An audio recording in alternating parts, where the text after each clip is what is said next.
ప్రజాస్పందన చూసిన తర్వాత జగన్మోహన్ రెడ్డి గారు మీ అధికారంలోకి రాకుండా ఎవరు ఆపలేరు. సో ఎవరైనా కుట్రలు చేసినా ఇవాళ జగన్మోహన్ రెడ్డి గారు ఇంతకంటే ఇంత ముందు కంటే కూడా ఎక్కువ సీట్లతో మళ్ళీ ప్రభుత్వాన్ని ఫామ్ చేయబోతున్నారు. దాంట్లో ఎటువంటి సందేహం లేదు. కాబట్టి ఎటువంటి కుట్రలు, ఇటువంటి కుటీల రాజకీయాలు ఇవన్నీ కూడా ఆపితే మంచిదని చెప్పి నేను అందరికీ, ఎవరైతే ప్రతిపక్షాలు ఉన్నారో వాళ్ళందరికీ కూడా నేను మనవి చేస్తాను. ఫస్ట్ పోలీస్ ఇన్వెస్టిగేషన్ ఇమీడియట్ జరగాలి. అది ఎందుకంటే నాకు ఫస్ట్ ఒక టప్ అని సౌండ్ వినపడింది. నేను అక్కడ 40 సెకండ్ తర్వాత సీఎం గారు చేయి పెట్టుకుని కిందకు తోలడం చూశాను.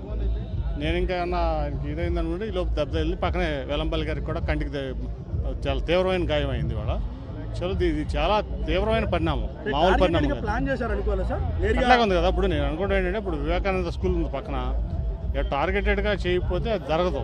అది కంపల్సరీ ఏదో కుట్ర ఉంది దీంట్లో. లోకేష్ 600 మందిని హైర్ చేసుకుని ఒక 4 ఏళ్ళ నుంచి ఇదే పనిలో ఉన్నాడు. సోషల్ మీడియాలోనే బతుకుతున్నాడు అతను.